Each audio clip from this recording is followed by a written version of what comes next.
Hey guys, today we're talking a whole lot about ADHD. Yup. We're gonna talk about how I found out I had ADHD, the many medications I tried, and how I'm currently living with it. Talking about this is making me so nervous. I don't even know why. Let's just get into it. My goal for this video was to do my makeup as I talk about my ADHD journey, but as I'm trying to do that, I'm realizing that I don't know if I can do something else as I'm talking about this. We're going back to the very first day that ADHD even became a part of my life. This was about 2 years ago on some random day when my sister texted me out of nowhere saying that she thinks that she has ADHD and that I might have it too. Now, I've suffered with anxiety, depression, eating disorders, but never once did ADHD cross my mind. To me, this was so random. It's funny because looking back, it is very clear to me how obviously I had ADHD. But I just seem to have all of these coping mechanisms in place to mask all of the symptoms. I knew that I was forgetful, so I would just write everything down so that I never forgot anything. I knew I procrastinated a lot, so I would try to make things more exciting, like make little challenges to push myself to start tasks and to finish the tasks. I knew that I was bad at staying focused, so I would bounce between doing easier tasks and harder tasks. And I also knew that I tended to miss over little details because I was just going through things so quickly. So I would make sure to look everything over 2, 3, 4 times and even ask other people to look my stuff over just to ensure I wasn't making these dumb little mistakes. And these weren't even obvious symptoms to me. The more and more research I did, the more and more things I found that I had that aligned with having ADHD. I would hyperfixate on things and then just quickly move on. My brain was always going. It's like it never stopped. I would get distracted easily. I would talk a lot and oftentimes have to stop myself from interrupting people. I wouldn't eat all day and then I'd be binging at night. I would find myself constantly biting my nails and fidgeting. Multiple tasks would just be overwhelming. I would have trouble sleeping because my brain just wouldn't shut off. And there was just so many things. So after doing a ton of research, stressing a whole lot, and debating whether I really wanted to actually open this door, I got in contact with my doctor and started the process of getting diagnosed and treating the ADHD. Turns out ADHD can be pretty difficult to diagnose, especially in women. Not to mention it usually comes hand in hand with anxiety, which just makes it all the more confusing. I had spent years of my life believing that the main issues that I had were anxiety and OCD, and that's it. But as I was starting to realize that a lot of this anxiety was caused by the ADHD and the OCD was also exacerbated by the ADHD, this really sent me into a spiral. I had really thought that by this point in my life, I knew myself really well. I had identified all of my issues. I had put coping mechanisms in place to help with them, and that this was helping me live a normal life because for some reason that was always the goal. But this ADHD diagnosis seriously threw me off. It felt like I didn't know my body anymore. And so I contacted my doctor and I started the process of testing out different medications. And this is when shit seriously hit the fan. My doctor and I weren't really sure whether we should treat the anxiety first or the ADHD, so we decided to start with the anxiety, and we ended up going through a lot of medications. So over the span of 2 years, I had tried sertraline, citalopram, bupropion, mirtazapine, Concerta, and finally Vyvanse. Now let me tell you, it was a wild ride, and not the fun kind. I had never really taken many medications before, so when I started this process, I started to find out that I was more susceptible to medication side effects. Yeah. So I tried sertraline for 3 weeks before I had to take a leave of absence from work because of how bad the side effects had gotten. My anxiety had skyrocketed to a point where everyday tasks were petrifying and I was crying constantly. I was nauseous most of the day, had headaches all the time, had occasional dizziness, and this was only some of the side effects. With this being my first intervention and it massively failing, I really didn't feel confident in trying other medications. But it was only the first one, so I picked myself back up and reminded myself to stay positive. And as I kept trying other medications, I continued to get side effects. And I continue to remind myself to stay positive, because a lot of the times they tell you that a lot of these side effects are just temporary. They last for 2 to 3 weeks and then they should subside and the medication works. So I just kept going. I would try medications for months while being nauseous all the time and having random heart palpitations through the day, thinking, this is normal for now, we're gonna get through it. So for the next year and a half, I struggled to find a medication that worked for me, and I really just felt like a failure. Nothing was working. I was experiencing so many side effects. I was exhausted, and it felt like my coping mechanisms had vanished. But I just held out hope for that one medication that was eventually gonna help. And then finally, when I was on Vyvanse, the last medication I tried, I started to notice the tiniest little difference. All of the things that I had mentioned earlier seemed to improve a little bit. Getting myself to start doing things was a little bit easier. My mood was a little more stabilized, and I was thinking that we were headed in the right direction. But surprise, surprise, we couldn't increase the dose because it would just increase my side effects. And it became to the point where it wasn't even really worth it for me to stay on Vyvanse if it was just barely making a difference. Not to mention, I started to hear a lot of things about Vyvanse.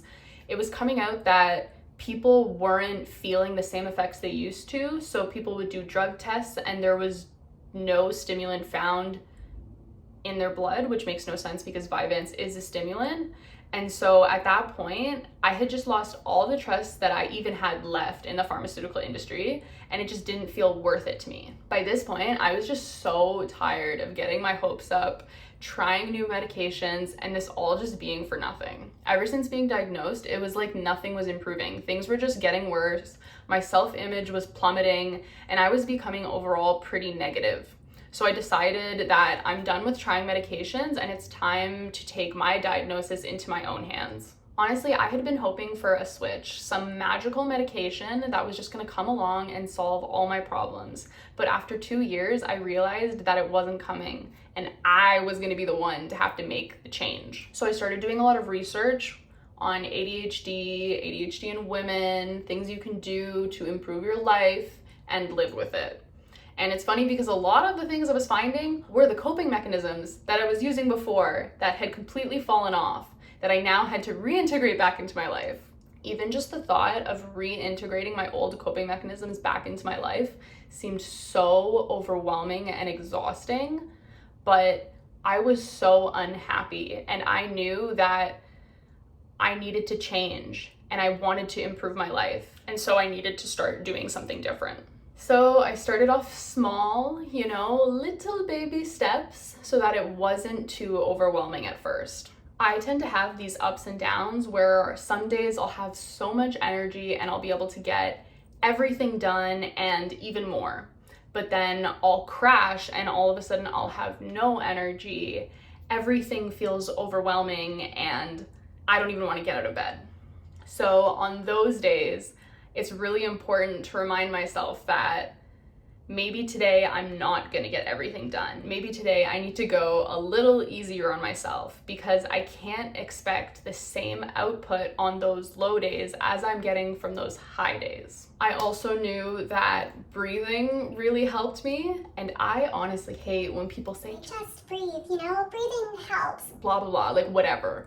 But this specific technique of breathing I found in the past really helped me. So I wanted to implement this back into my life, and I actually did it right before filming this video, and it really helped calm me down. So basically you do 2 inhales, 1 big inhale, and then a small inhale with the remainder of the air you can get, and then exhale.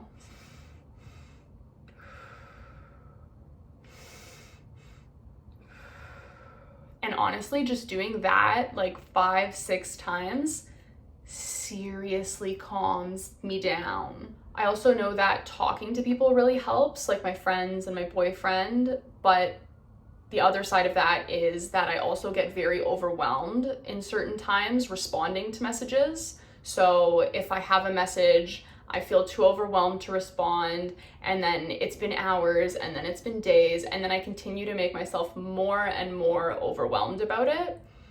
So to help with that, I have communicated with my friends to let them know that this is how I feel. I may not always be able to respond right away. And they understand that if it's important, they'll find a way to reach me. But sometimes it'll be a couple hours, sometimes it'll be a couple days, but usually I'll eventually get back to them. And they're understanding of that because they're my friends and they love me. I also know that exercising consistently can really help level out my mood and my hormones. It gives me more motivation and it makes me feel a lot better throughout the day.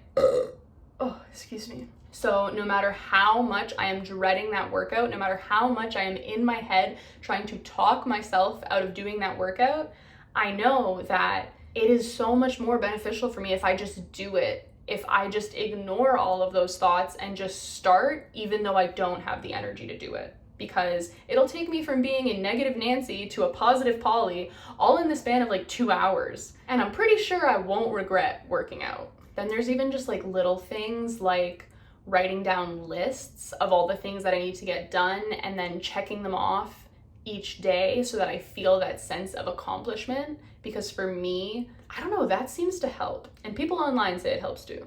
Allowing myself to have breaks during really overwhelming tasks helps, especially because I get into this mindset where if I don't focus now and just get it done, I'm never going to, but then that makes it so much more overwhelming. So I'll give myself a break, allow myself to have that, go for a walk, play Sudoku, just something to get my mind off of it. And then I find myself usually coming back with way fewer negative feelings and the anxiety is just lowered drastically. Setting reminders is so helpful for me because I just find my mind is constantly going and moving on to the next thing that I tend to just forget a lot of little things, even big things sometimes. So at least setting these reminders, I can now let that stress go and I don't need to think about it because I don't have to worry about it. I have a reminder set and it's gonna go off when that needs to get done. Now, the last most important thing that I am continually working on is reframing how I see things. With ADHD, it can be really easy to see things you need to get done as tasks.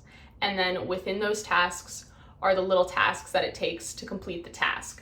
And so by the end of it, you just end up with all of these tasks that just become so overwhelming. But when you slow down and you take things one at a time, you can really see them for what they are, the outcome you're gonna get out of it, and all of the positives that come with it. Working out may seem like a lot of work because it is, but it's worth putting in that effort. I'm choosing to dedicate this time to strengthening my body and my mind, and I know it's good for me, and I want all of the feel-good hormones that come along with it. Just that simple reframing of the situation can get me out of my ADHD paralysis so I can actually get moving. It can be so easy to just sit back and accept the life you've been given and just live through it. But I've learned over the past 2 years that I deserve more. We all deserve more. I will continue to get up each day and be grateful for what I've been given, but I'm gonna fight for what I want. I want to be proud of myself, and I never want to stop working towards being better. Living with ADHD in a neurotypical world may not be the same path that everyone else is following, but by paving your own neurodivergent way, I think you'll find it's a hell of a lot brighter on this side of things. Oh man, I feel like I forgot to say 50 different things and I just wish I could make this whole video perfect. But I really just wanted to get this out there, put out some awareness, and honestly just express the ups and downs that I have had on my journey with ADHD. Because everybody goes through their own journey, and it can feel really lonely. No matter what journey you're on, you have people you can talk to, you have a community, whether that's online or in person. But thank you so much for listening to my story. If you have any questions or anything, please drop a comment. Otherwise, I will see you guys at the next one. I love you. I am dying. I thought I was gonna do a full face of makeup. All I got done was mascara. That's it. yeah, I may have got a little distracted. Are we surprised?